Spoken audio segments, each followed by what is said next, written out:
I got the call to do The Abyss, believe it was in 1988, 21 years ago now. It was right after Nightmare on Elm Street Part 4. While I was finishing up Nightmare on Elm Street Part 4, John Bruno, a really, really cool guy that I had worked with quite a bit at Boss Film. He was the art director for Boss Film on basically all of the films I did there.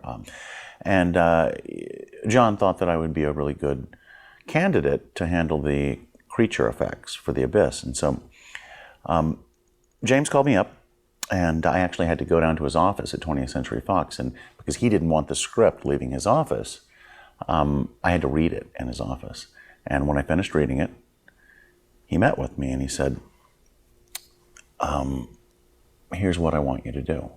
What I want to create here, what I'd like you to create for this film, is the single most ethereal, beautiful, graceful alien, non-terrestrial intelligence. These things live deep under the ocean, and they absolutely must be the most beautiful thing anyone has ever seen. They have to be glass clear, they have to self-illuminate and change colors, and I actually want to film them underwater.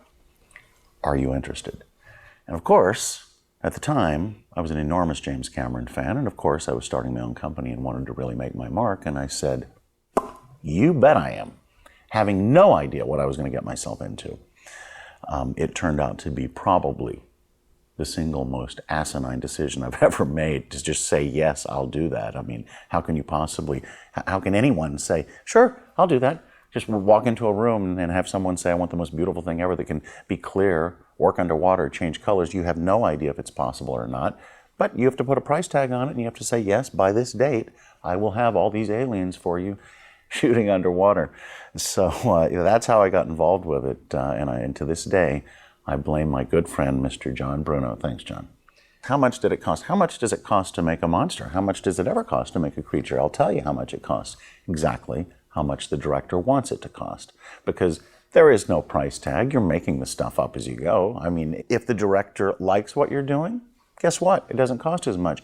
If he jumps up and down on your throat until your eyeballs pop out of your head and keeps saying, no, no, no, give me more, make it better, make it different, it costs a lot more.